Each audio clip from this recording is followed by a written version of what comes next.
So moving on to the next pouch, I've got three 9-hour candles. I just left them in the box to help keep them from getting bashed up, dinged up, or breaking anything. Cardboard box. I figure if anything, I can burn it later if I absolutely have to. Again, 9-hour candles. Really nice to have in emergencies. Use them a couple of times here, especially if the power goes out. It can help keep you warm if you absolutely have to.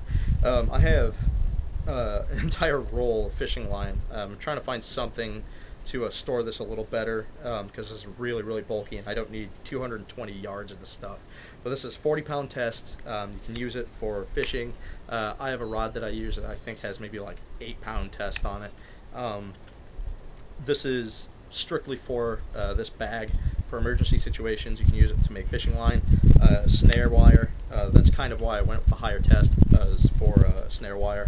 I mean, you could catch any kind of small game with that.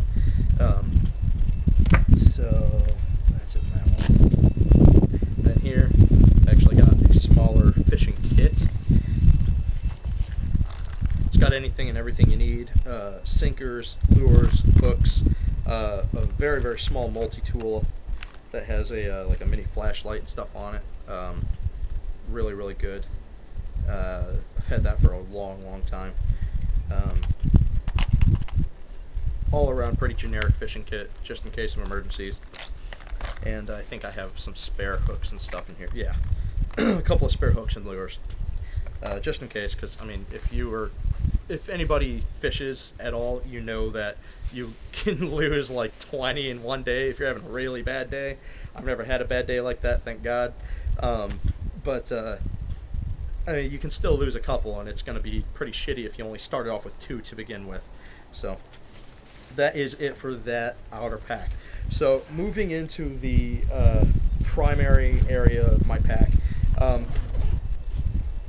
Remember, it's just becoming spring, so I only have one set of pants, I think, in here. They're just regular camo cargo pants. They're my camping pants because they're the only cargo pants that I own, with the the leg pockets, the big thigh pockets. Excuse me. And they during the winter I'll have a lot more in here, but because it's summer, I'm actually gonna put I'm gonna leave those pants in there just in case there's a chilly night.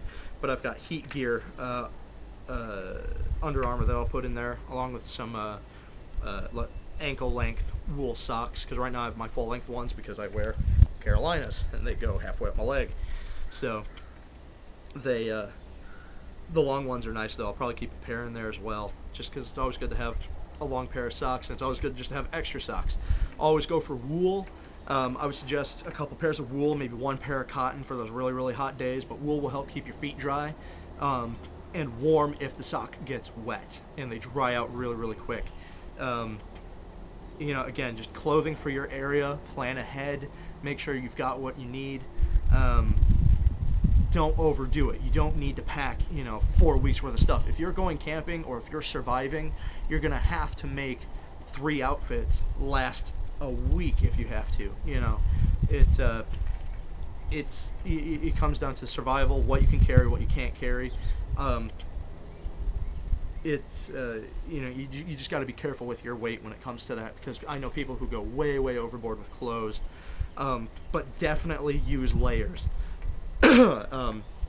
Layers are the best, are going to be your best friend. Base layer, like a tank top or a t-shirt, then a long sleeve shirt, and then maybe a fleece or a hoodie, and then a jacket, a couple of different types of hats.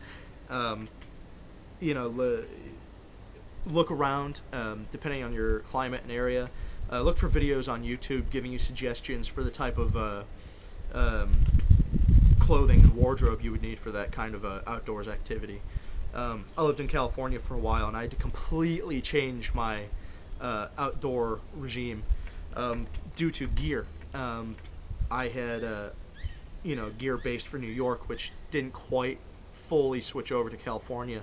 I'd get